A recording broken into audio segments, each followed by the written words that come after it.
Good morning and welcome everybody to Norcal APEX Accelerator's introductory webinar, How to Do Business with the Government. My name is Amanda Anderson, and I'm joined today by James Forrest, our awesome procurement specialist with Norcal APEX Accelerator. Now, before I go on, I do want to launch this poll. Now, please give us your best information. We want to understand who you are, who is attending today, so we can get an idea of where you're at and we can meet you there. And as you answer that poll on your screen, I'll go ahead and let you know a little bit about Norcal APEX Accelerator and how we can help you with government contracting. So the APEX Accelerator program is a nationwide program of over 96 centers that can help you for absolutely no cost with anything from getting your certifications and registrations for government contracting to compliance and project management after you win your first bid. Now, all of these centers, formerly known as Procurement Technical Assistance Centers, are government funded because the government does want to do business with you. So they fund our centers to assist you with government contracting at absolutely no cost to you. And within the state of California, we have quite a few centers that you can connect with. And again, this is a nationwide program. So if you're not in California, you do have a local center. But we're going to be focusing on how Norcal APEX Accelerator can assist you. Next slide, please. So Norcal APEX Accelerator services the northern coastal California counties, as you see on the map on your screen. And we assist businesses within our service area through three main functions. First is our one-on-one counseling, where once you apply for services, you can get connected with a procurement counselor, just like James, if not James, who can sit down with you one-on-one over Zoom or in person at our office on Cal Poly Humboldt campus to discuss any issues, hurdles, game planning that you need for your business to do government contracting. And they can help you, again, with anything from certifying for 8A or for WOSB, Women-Owned Business Certification, or they can help with bid proposals and submitting and reviewing that before you submit to the government. It's a huge boon to have a counselor on your side. And another way that our counselors and our program assist you with government contracting is through our custom bid matching program. Now, this is a service that we actually pay for through our program and are able to offer to you for absolutely no cost. And what this does is it scrapes all of the procurement sites on the internet from local to state to federal, and they search for opportunities that match a criteria that you set down with your counselor, whether that be industry, whether that be by location. They can find relevant and timely bids and send it directly to your inbox. So you can wake up in the morning, open your email, and find opportunities for government contracting. And then you can contact your counselor to help prepare for them. And our third offering of services is one you're actually taking advantage of now, and one you don't have to be within our service area or even a client to take advantage of, and that's our resources and trainings. We put on a ton of webinars just like this one, and some even more advanced as well throughout the entire year. So keep an eye on our calendar or sign up for our newsletter to make sure you stay in the loop about what topics are going to be covered next month or the month after. And you can also visit our website to find a plethora of resources relating to local, California, state, or even federal contracting, from certification information to procurement site links. So you can go find some bids for maybe a local county. And all of these, so our webinars and our website are available to you, whether you're a client or not. So please do take advantage of that. But if you would like to take advantage of one-on-one counseling or bid matching, please do sign up for services.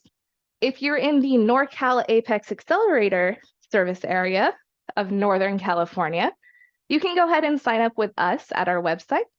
But if not, you can use that aptech-us.org link to find your local APEX Accelerator Center and sign up for them. And I believe with that, we can go ahead and close this poll, and I'll pass it off to James. Beautiful. So I'll get to the poll in a second. I just want to mention quick disclosure. This is September of 2023. Everything that we're putting in here is accurate to the best of our knowledge right now. A lot of the high-level things probably won't change, but some details may change, certifications, things like that.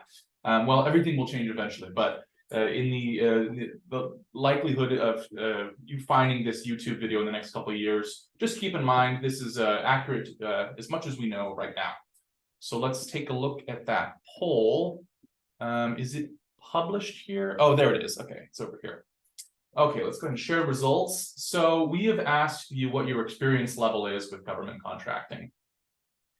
Looks like exactly half of you who responded say no experience yet. Another about a quarter of you say started on the process but no contracts yet.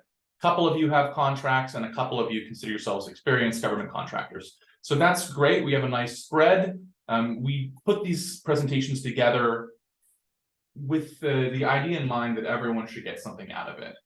So if you're experienced, hopefully you'll get some tidbits and some overall picture that will help gel some things. And if you're brand new, that's also great. I will do my best to explain all the acronyms and break things down so it makes sense. Okay, let's hop right in. The agenda for today, we're going to start off just talking on a very high level, what is government contracting? That's important not to skip over and assume that everyone has the same idea of what government contracting is. We're going to talk about how to determine if selling to the government is right for you. And I like to say this, but I'm not a salesperson. I'm not pushing government contracting on anybody. I think it's an important business decision for you.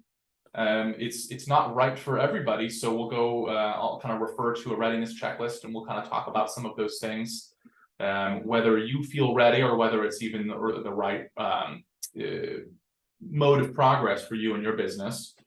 And if you do decide to go into government contracting, or if you're already along that path, we're going to go over the steps for how to get started. And really important, or an important factor here is marketing to the government. So we're going to talk about how to do market research and how to market yourself. And I have some tips and tricks here to share with you. Where to find bid opportunities. There's a number of different ways, not just trolling on sam.gov, although that is one of the options. And then we're going to wrap it up with some steps for success, which is really just going to put a nice, neat little bow on everything. Okay, so as promised, starting off, what is government contracting? I think if you're here, you probably have some idea of what it is, but I think it's important to start off on a high level and just explain so everyone's on the same page. So what is a government, first of all? So a lot of times when we say government, a lot of people mean the federal government, but that's not what we mean. The federal government is, of course, a government, and it's when we refer to government contracting, often we're going to default to talking about the federal government, but we are also meaning local and state governments as well, tribal governments. So when I say state, obviously there's 50 states. We do a lot of business. Our clients do a lot of business with the state of California, and we also help folks do business with counties. So all the counties in the Bay Area and our service area, or really any county in the whole country.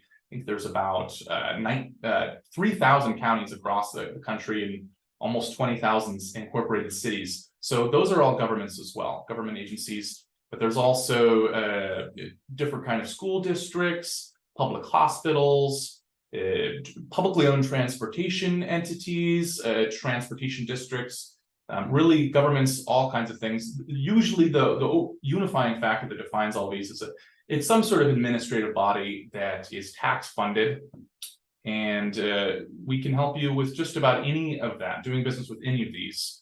And so where would you come in as a contractor, right? So being a government contractor is not the same as being a government employee. It used to be that the government did a lot more work in-house, meaning they would hire on a W-2 basis, hire an expert, or they would have facilities where, for instance, during World War II, they were building ships in the Brooklyn Navy Yard. So they'd have like tens of thousands of government employees who were on payroll and building ships, and they would procure and manufacture these things that were all owned by the federal government. That's really uncommon nowadays. It's really the government on all kinds of levels is relying more on the private sector to get what they need done, or to get the supplies that they need. They usually don't manufacture themselves, and a lot of expertise. For instance, think about consulting. Consulting was not too common as a government contracting opportunity 50, 100 years ago, but now it's one of the largest categories. So even expertise is sort of sourced out to the private sector in this way. So if you own a business, we're going to talk a lot today about how you can get involved in this overall trend and do some work for the government on a contract basis. All right. Oh, I did want to go over these images here. These are some common and slightly less common categories for government contracting. So we have some images here. Construction. Construction is one of the biggest. The government is in charge of maintaining roads, building bridges, building office buildings, all kinds of repair and things like that. So if you're in a construction firm, whether large or small or whatever you do, that's definitely a huge category. Similarly, janitorial, office cleaning. Think about all the government offices and government facilities across the whole country on every level that need to be cleaned on a daily, weekly, monthly basis. Firefighting capacities, so firefighters, especially if we're talking about wildfires, fire suppression, that's a huge market for private contractors. Office supplies, again, similar with janitorial. Think about all office buildings. Offices are almost synonymous with a government location, so if you sell office supplies, it might be a great opportunity for you. And then some on the bottom here, we have a little more interesting, a little less commonly procured, but still procured the goods and services here. We have moving services. So if the government needs to move an office, you can find some opportunity if you have a moving company and you're certified and everything. There's canine units and different sort of animals that you could sell goods for, dog food, treats, toys, collars, leashes, things like that. USDA buys all kinds of produce and food. So if you grow food, that might be a good option to look into. And then the government even rents goats and sheep for grazing. That's really helpful for noxious weed reduction, fuels reduction, for whatever reason, if they don't want to mow it, or if they have better option through renting goats, because we do have some clients that do that. So really the government procures all kinds of things. And there are some less common industries, even less common than goats, that we want to go over as well. So just kind of in summary, common industries, things like public works, and by that I mean construction and architecture and engineering, very common. Professional services, including all kinds of services like consulting, office supplies, as I mentioned, janitorial, IT technology, huge. Whether you're talking about goods, laptops, chargers, all kinds of printers and things like that, but also services, maintaining cloud-based services, software as a service. So that's a huge factor in all kinds of government contracting. IT runs the information economy, as you know. So also medical supplies and technology, medical services, things like that, very common. Transportation logistics, trucking is a big one, for instance. Fire suppression services, as I mentioned, especially wildfire. The Forest Service does a lot of this procurement, where they'll find small local contractors to lend their equipment out, to rent their equipment out and staff it in order to fight wildfires. So that's a really big one. CAL FIRE has a similar program in the state of California called the Hired Equipment Program. So if you are even just a sole proprietor, if you're just kind of new and starting out, but you have some equipment or some expertise, some experience, you can actually get some work. That's actually one of the interesting fields where you don't have to be very built up as a company in order to start having success. You just need to be at the right place at the right time and have the right equipment and some expertise. And then, of course, defense is a huge factor in especially the federal government. So if you're in that field, it's kind of a no-brainer. There's some less common industries as well. So anything federally illegal, for instance, cannabis. So if you're cultivating cannabis, I wouldn't spend a lot of time thinking about whether you're going to have success in government marketplace. It is still highly illegal on the federal level. Even if it's legal in California, you won't find a lot of opportunities for it. Maybe some things about consulting that may be possible, scientific studies and things, but just in general, it's probably wise to steer clear. Restaurants, I will say that they have restaurants on things like Navy and air bases. There's restaurants in airports. So if you want to rent a space at a government facility that needs to provide food, that might be one option. That would involve opening a second location. So if you're really in that capacity, that's possible. And there are catering gigs. You can cater, government conferences and things like that, and government events. But unless you have a well-oiled machine for catering, I wouldn't try to get into that. If you're just a restaurant down the street, there's much better ways to make money than that. Bars, government doesn't spend a lot of money on alcohol. Going to remember that we're spending taxpayer dollars here, so they have a fiscal responsibility to only purchase things that are kind of essential for running the economy and running society. So the same thing goes for entertainment, well-being, and holistic health. Clothing retailers, of course, government buys and rents uniforms, all kind, police uniforms, workplace uniforms, inmate uniforms for prisons. But if you're a clothing retailer, something just downtown, or you have a storefront, probably not a great opportunity for you to get in government contracting in general. Always exceptions to these rules.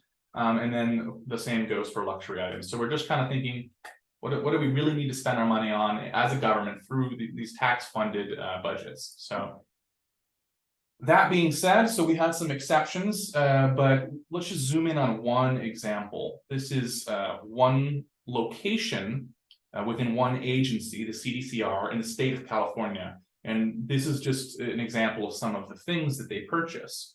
So they do purchase clothing, probably not from the retail stores, but they do need clothing for inmates and as well as the guards. Courier services, electrical, so all kinds of construction and repair, housekeeping, so they need janitorial, beds, laundry services, USDA foods, they need to feed people. So just kind of think, a prison itself is like a small city. What do you need in a city if you were going to procure everything?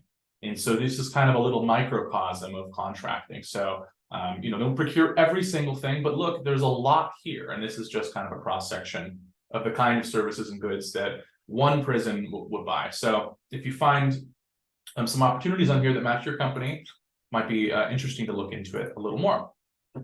So I want to ask people at this point, if you could just put in the chat if you have heard of the term prime contractor or subcontractor. So just drop in the chat, address to everybody if you want, or you can address just to us, just yes or no.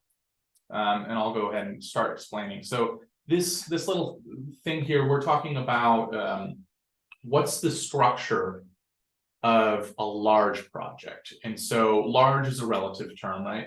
But if we're talking about, for instance, a multi-million-dollar construction project, typically the government agency has a need. They need something built, right? Multi-million is actually fairly small for a public works project, but we could get into the hundreds of millions or even billions.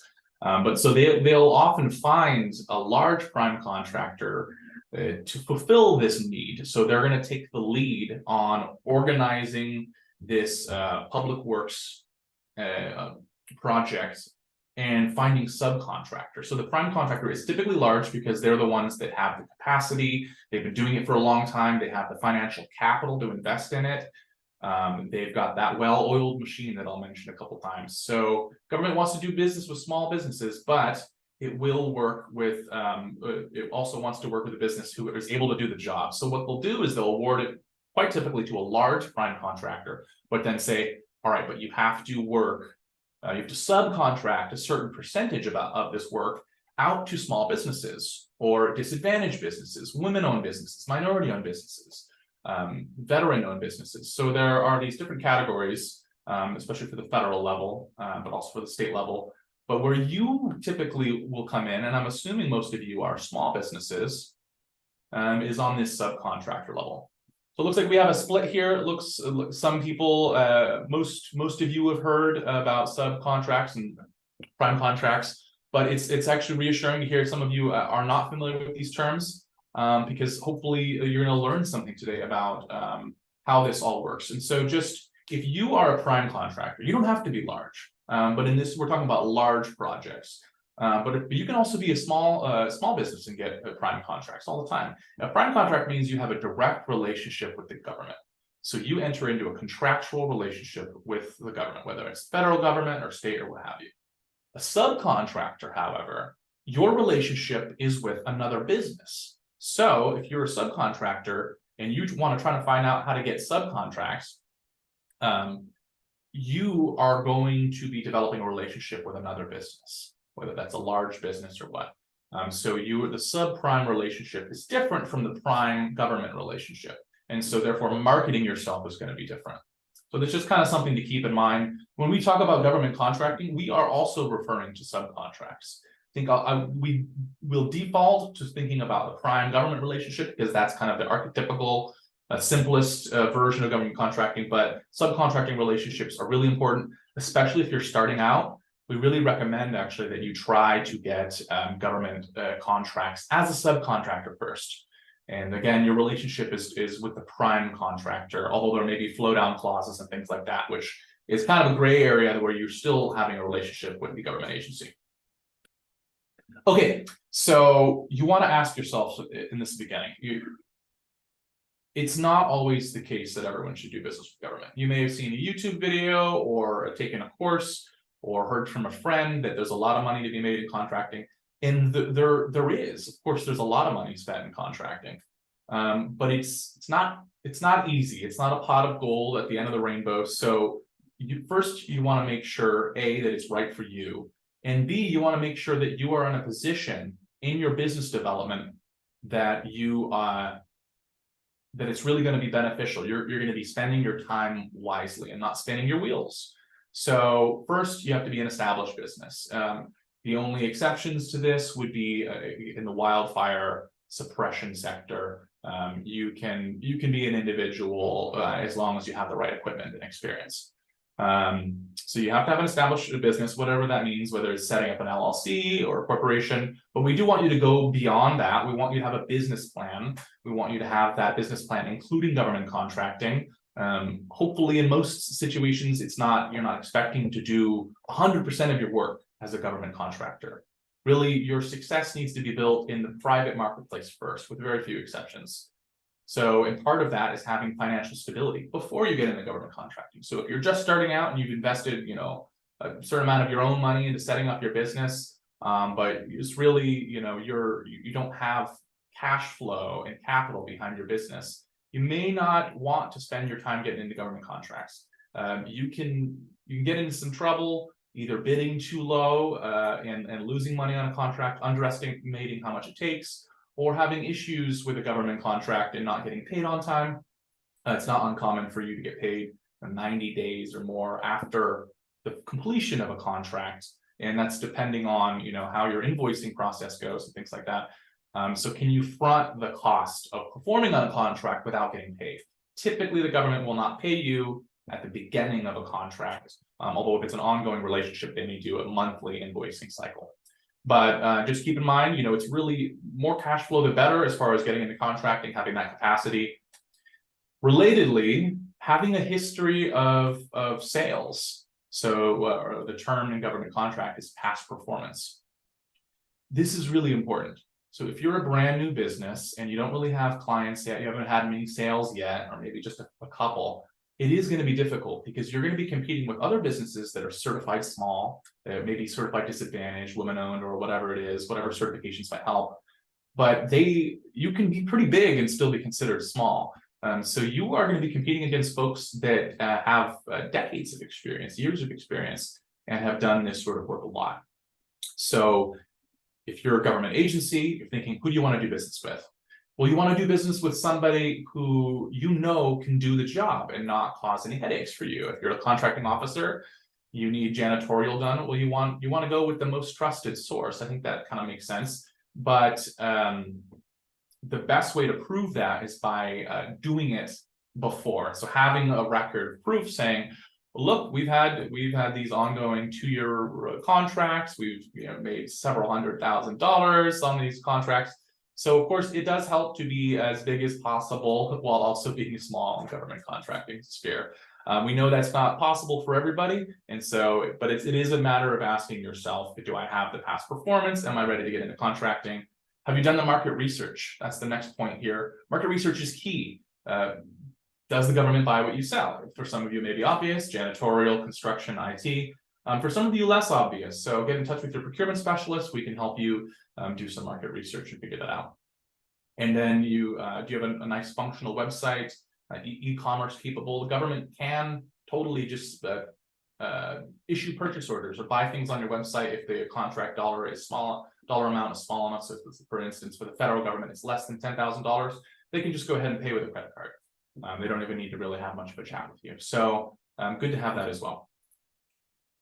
Okay, so we're talking about whether it's right for you, and then now we're going to talk about how to get started. So let's say you do want to get in government contracting. You've come to the right place. We are APEX Accelerator. We're just 1 out of 96, as Amanda mentioned in the beginning. We're free. We love helping people. I'm a procurement specialist.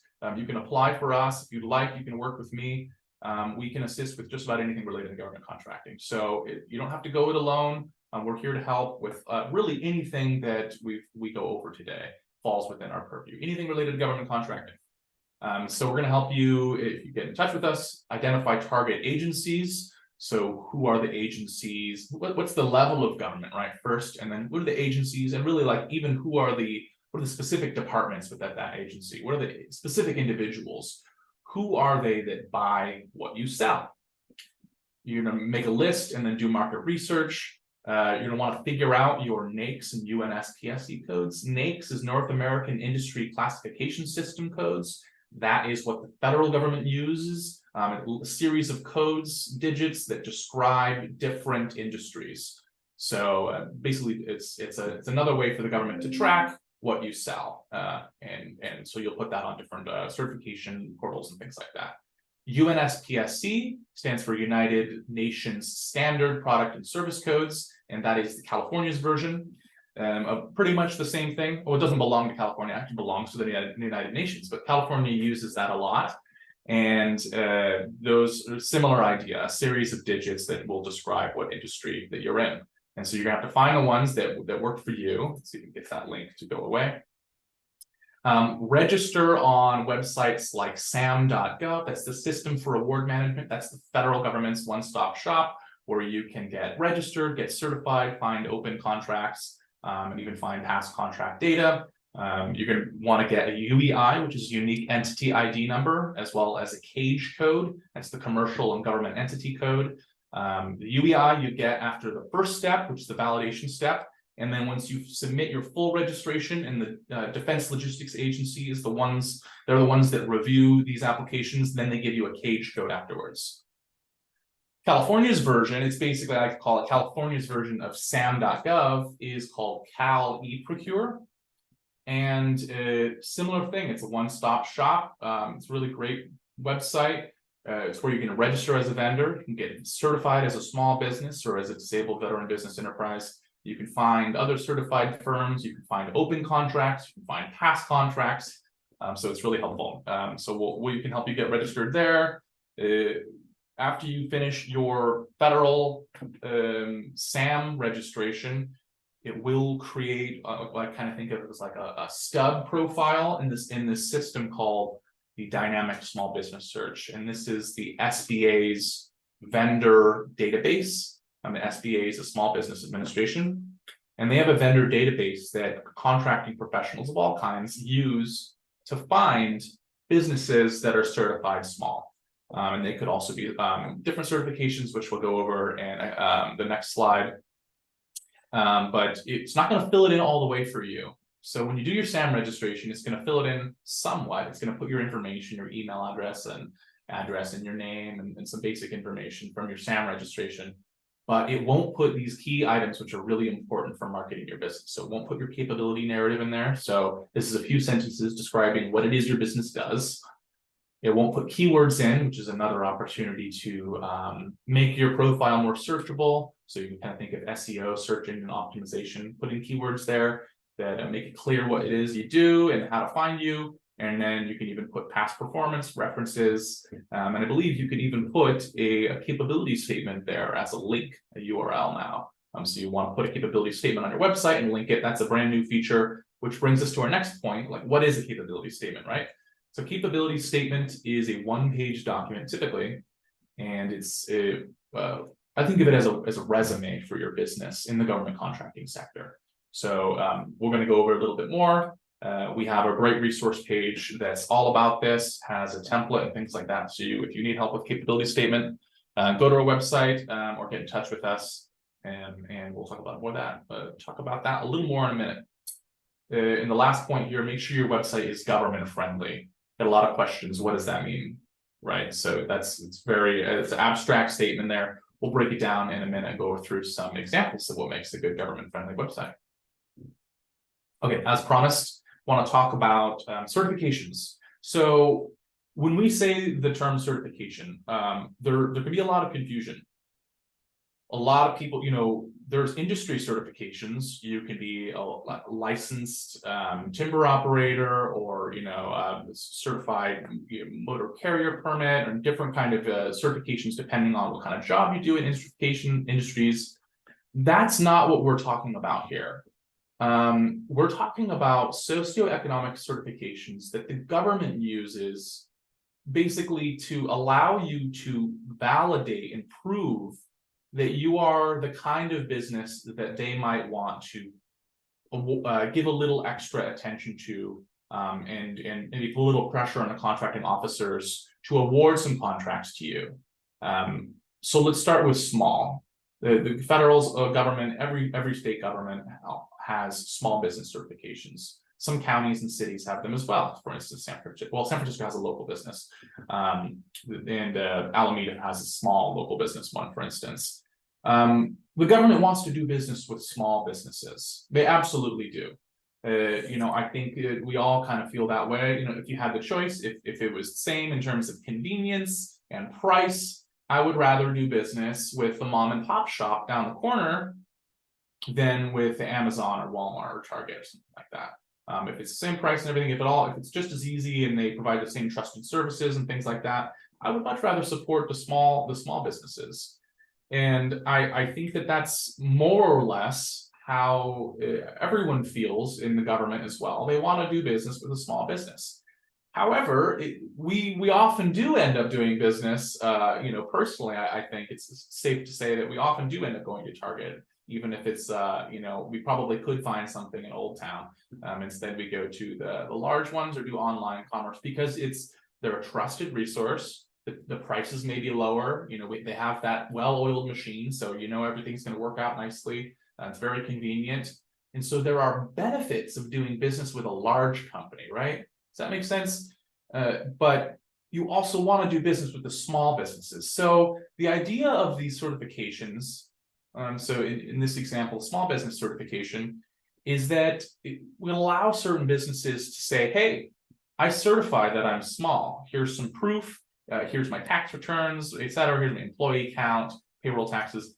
I'm a small business, and the government says, okay, we will set aside a certain percentage of the contracts. The federal government, for instance, issues every year a certain amount of the dollar amount spent by the federal government, and it will go to small businesses. They have goals around this. It's about a quarter. So only businesses that are small will satisfy that goal, and so they're set aside. And it's also true for socioeconomic certification. So if you're a veteran, if you're a woman, if you're a minority, or if you live in a underutilized business zone where they haven't had a lot of contracts in the past, you can certify, and then the government has certain incentives that they give to themselves to issue contracts to you. So if you have any questions about that, put in the chat. I'm going to go through some of the certifications here. We have other webinars that are all about certification, so I won't get too deep into it. But state of California only really has two. It's the small business and the disabled veteran business enterprise. There is a version of the small business called the small business for public works That's basically saying if you were in the public works sector, you can be a bit bigger, have a higher employee count, and you can still be considered small, just because public works requires so much capacity here. But the United States federal has a ton of socioeconomic certifications. Most of these are managed by the SBA, and they've really done a lot to simplify and combine them in recent years. So they've got the small business or small disadvantaged business certifications. These are all certifications that you can get while you're doing your SAM registration. And so there's self-certifications. Once you complete it, you'll get those. More in-depth process, it would be the WOSB, the Woman-Owned Small Business, or the Economically Disadvantaged WOSB certification, or the Veteran-Owned Small Business, the VOSB, or the Service Disabled Veteran-Owned Small Business certification. We provide all these documents, go through a series of checklists, and submit an application, and then they take something like 90 days or so to get back to you.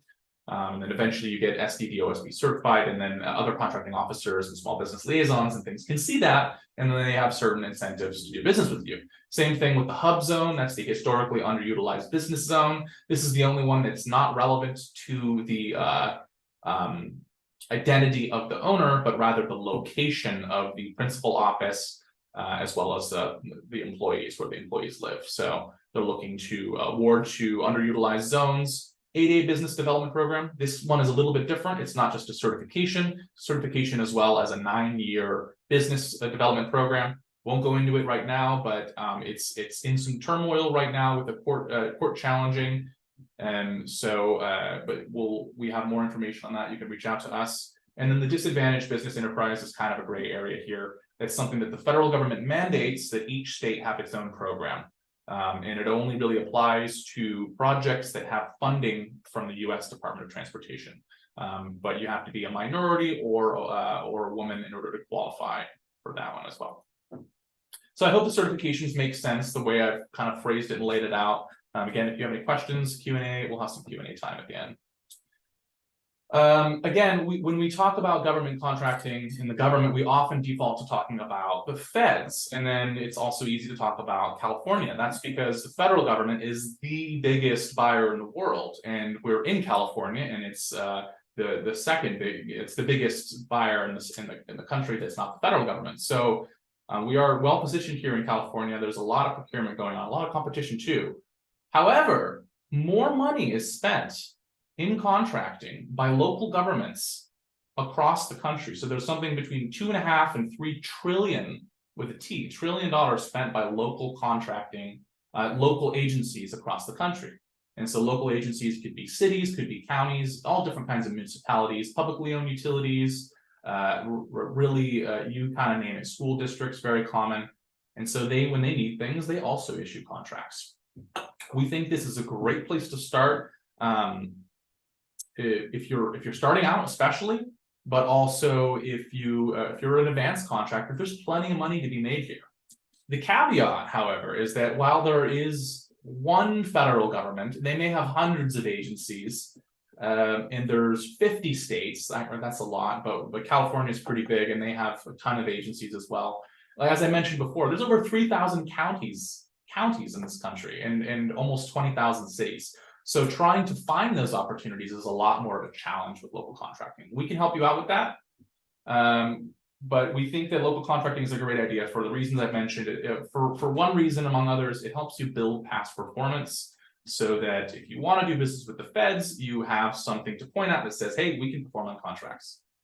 The difficulty that I mentioned here with so many different agencies is they all use different procurement systems. So federal government has the Federal Acquisition Regulation and the DFARS. There's a lot of unification even among all the variability in federal contracting. Not so with the local contracting. Every agency is going to have a little bit of a different way to do it.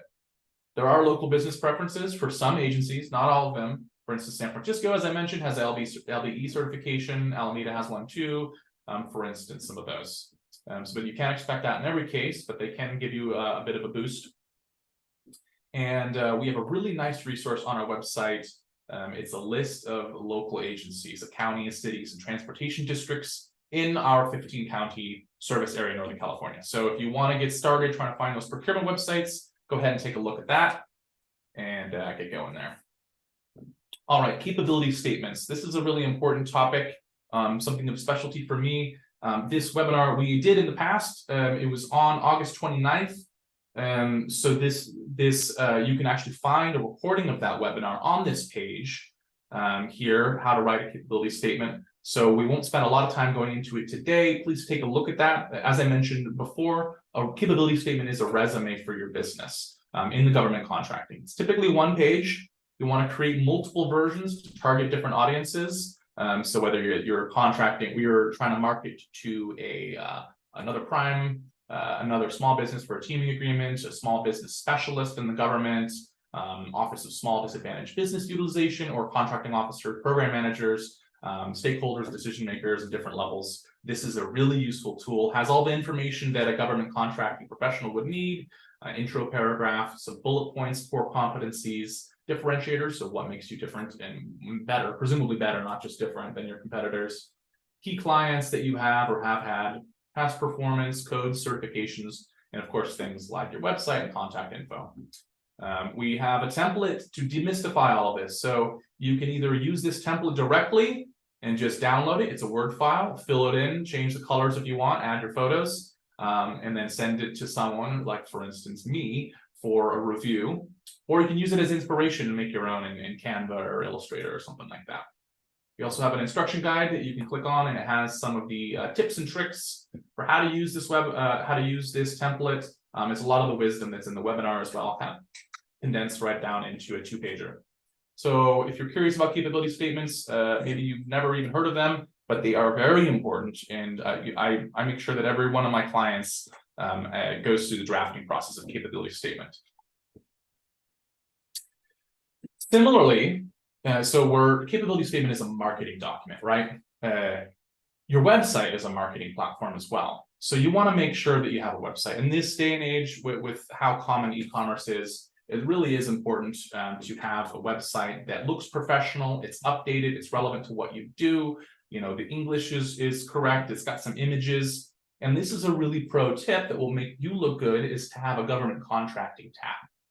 So if you put a tab on the top, it says about us or our clients or services, have a tab that just says government or government contracts. And then there you can upload your capability statement, your generic one that you use for your general purposes. You can put in whatever kind of registrations and certifications. There's a lot of information that will actually be on your capability statement, but it'll be nice and accessible on that web page. You got some recent projects, it's past performance, and it's all nice and easy to navigate.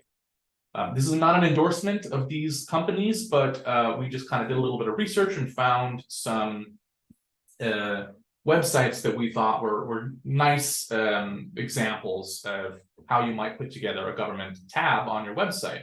And so here you can see they have home, gallery, about, gear, but then they also have government contracts. And when you see here, it has a nice company overview, describes what they do for the government office, or for the government audience rather. And then they've got some current and previous contracts. And if you scroll a little bit down, they've got a link to their capability statements. So that is really, really great.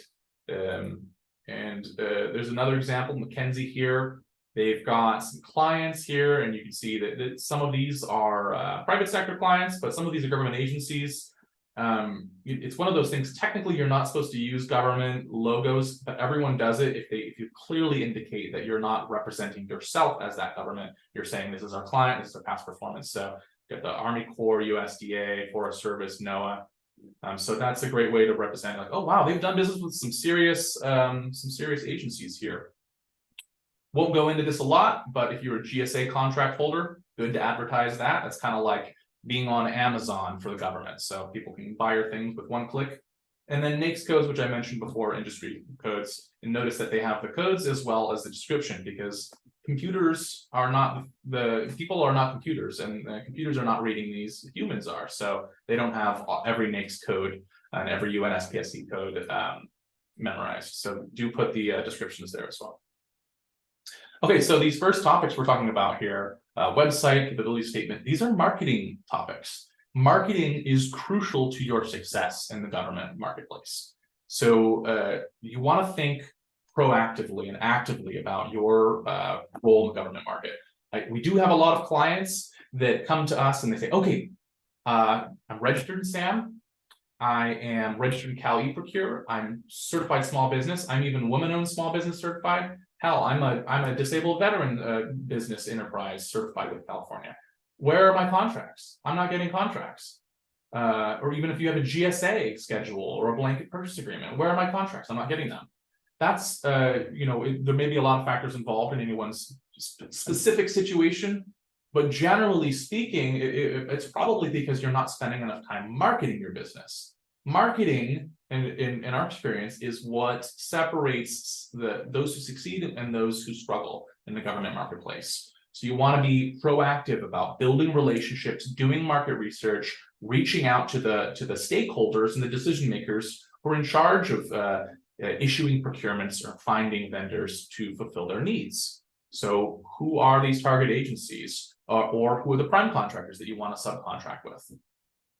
You want to networking. I know not everyone loves networking, but if you're a small business owner, it's kind of part of the name of the game. You want to network with government agencies, prime contractors, but also other small businesses. You can form teaming agreements. So don't just think about other small businesses as competitors. Sometimes two small businesses can join up and double their capacity.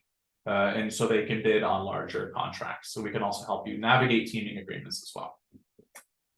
Establish relationships. I always tell people it's human beings behind all of these bureaucratic processes. The registrations and certifications and red tape can really make it seem like it's kind of a robotic landscape. And it is a bureaucratic landscape. That's part of the landscape you have to navigate. But it is humans behind all of these things. I'll say that again and again. So establishing relationships will help. Not just being reactive, but trying to build those relationships before contracts get issued. Along that line, it's going to help you to attend industry days, expos, matchmakers, all kinds of conferences. You can get a lot done, find teaming partners, give your elevator speech to government contracting officers, really help your business plan, make some new connections, all in one day at a conference. So it just requires a little bit of effort. We will put those events on our website as we hear about them, but you do want to just kind of do your own research there. Participate in training, so always be thinking like a student. Attending these kind of trainings is great. If you are a client with us, you have Gavology access as well. Social media, I mean, really the only social media that we're talking about here would be LinkedIn. Something like 70% of government contracting officials are on LinkedIn. You have a nice looking LinkedIn, you can reach out to them that way as well. It's a good way to convey value and go from there, build relationships. Small business reps, there's a lot of people on the payroll for government agencies that it's their job to represent small businesses within their department. So they want to connect you with the right buyers. So you will sometimes get reached out to by them, but it's also up to you to reach out to them, introduce yourself, send your capability statement, things like that. And as I mentioned before, the dynamic small business search is a profile that you want to make sure it's filled in, because that's free marketing for the government, especially the federal government. On more of the passive side, you can just go ahead and bid on opportunities that are out there. And so we'll have some resources here. Local agency websites, as I mentioned, this is a link to our webpage, has a list of all the local agencies in our service area, not all of them, but a lot of them. Prime contractor websites. So remember, if you're trying to subcontract, your relationship will be with another company, not the government itself. Cal eProcure, in addition to being where you certify and register, it's also where you can find events, i.e. Upcoming opportunities. SAM, same thing, System for Reward Management. Acquisition.gov has procurement forecasts, so what agencies are going to purchase, they think they're going to purchase in the next fiscal year. It's a great idea to get connected with builders exchanges, for instance, if you're in construction or something like that. They also have opportunities they'll publish there. And we can also set you up with a bid matching service that Amanda mentioned at the beginning. Okay, I want to leave some time for the Q&A, so let's go ahead and just wrap it up here. In summary, here are your 10 steps for success. Number 1, determine if you're ready for the government, for selling to the government. It's not for everybody, and so we went over that. You want to really scrutinize that question for a while before you get into it. You don't have to go it alone, so apply for our services. You can just go to our website, submit an application. You can request a procurement specialist if you'd like. Complete the getting started checklist to make sure that you're going through the steps. We put a lot of thought into that checklist, so you can get certified. That'll help you get a leg up in this marketplace. Create your capability statement. That's something we can draft back and forth. I love working with this and kind of getting my teacher's red pen out and providing me my thoughts on your drafts. update your website, some of the tips I talked about earlier, network, build relationships, market your business that we just went through here, locate bid opportunities, and bid on them and keep bidding. And you will probably fail in the beginning, but you want to keep trying and trying until you win. And that's the idea. If you've done all these things right, it will eventually work out. And so we would love to be part of that process.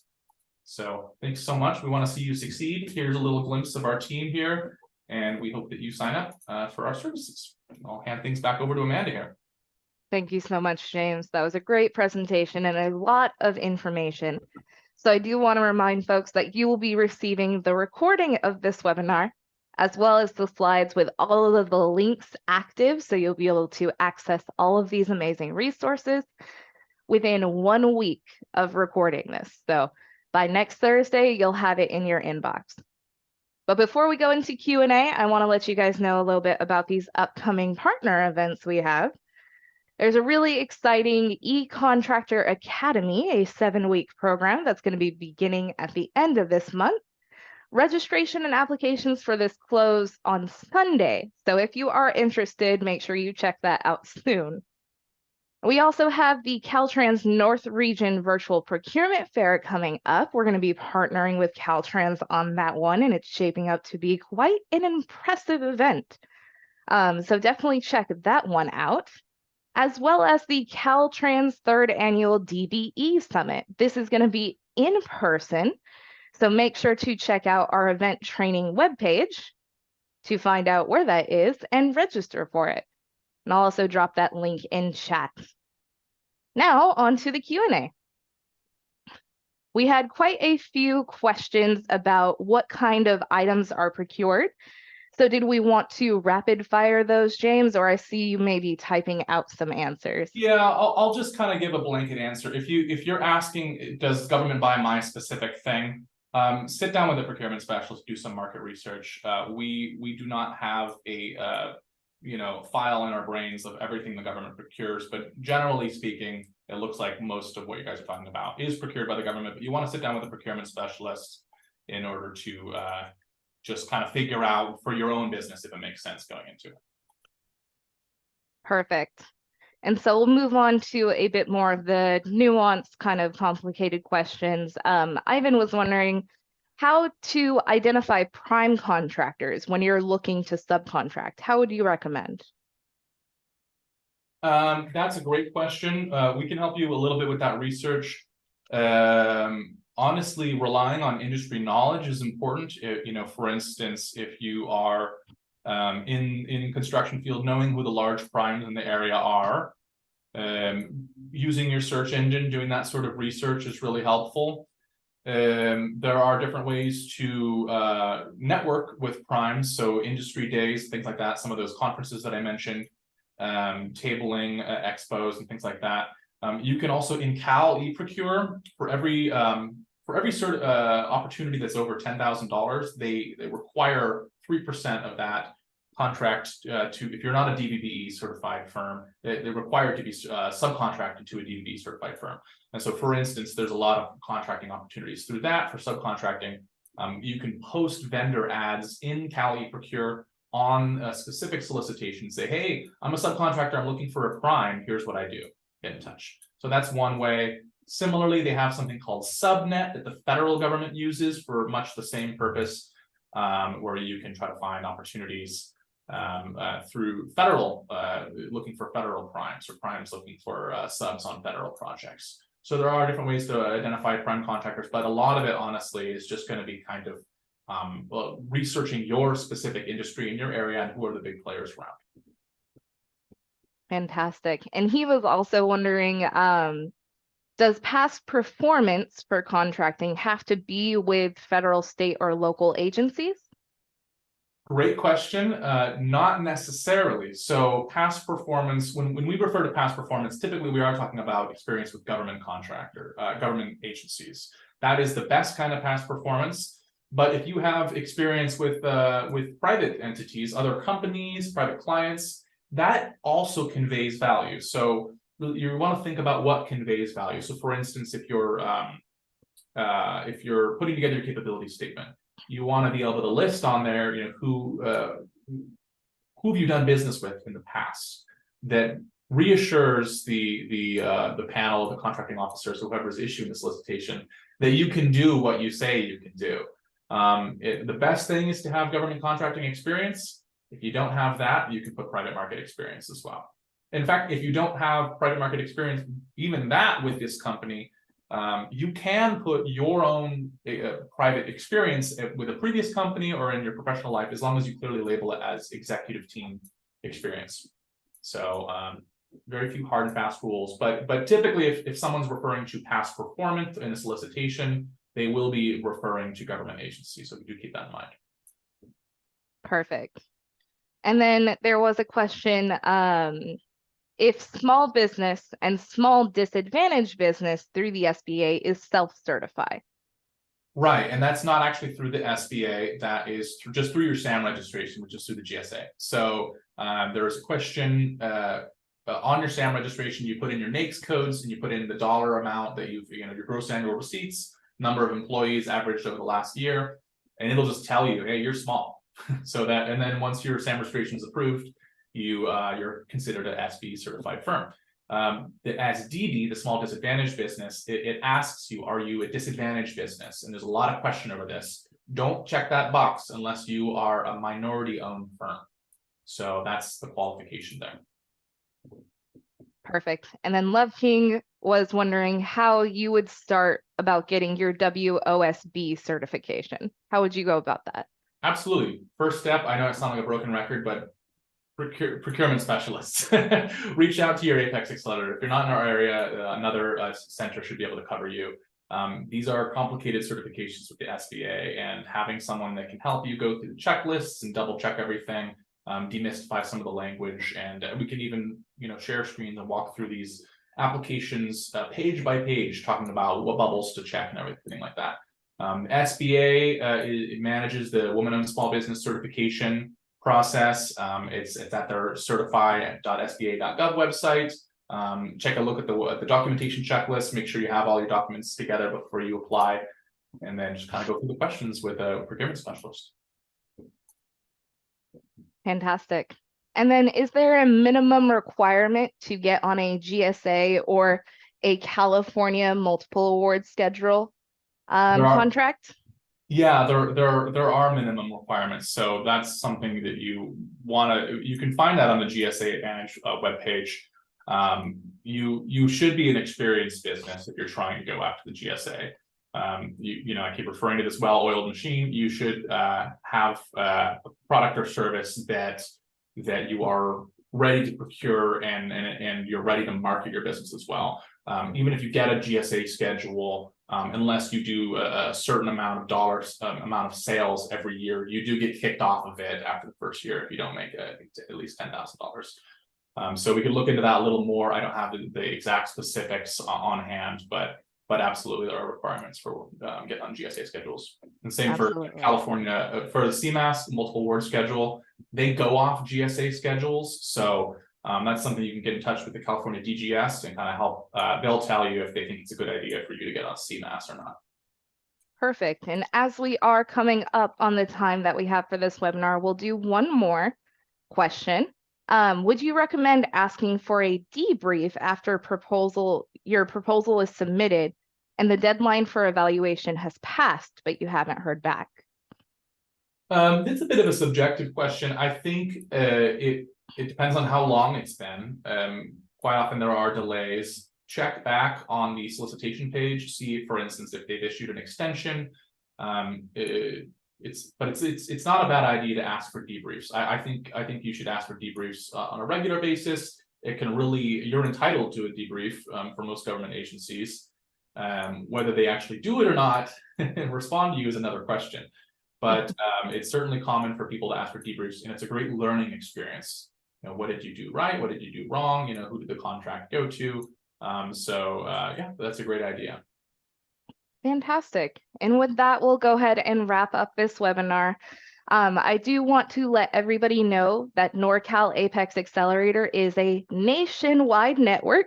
So if you're not within our Northern California service area, you can still connect with APEX Accelerator services. And I'll go ahead and drop that link to find your local APEX Accelerator in chat for you all. And with that, I'd like to thank you all so much for joining us today. Before you head out of this webinar, there will be a prompt taking you to our feedback survey. We do always appreciate any feedback we get on our webinars. So if you have a moment and would like to let us know what you thought of this webinar, what you would like to see from us in the future, please fill out the survey. We look at it very regularly and we do take the feedback to heart. So I hope you all have a fantastic day and thank you all for joining us. Thanks, everyone. Bye-bye.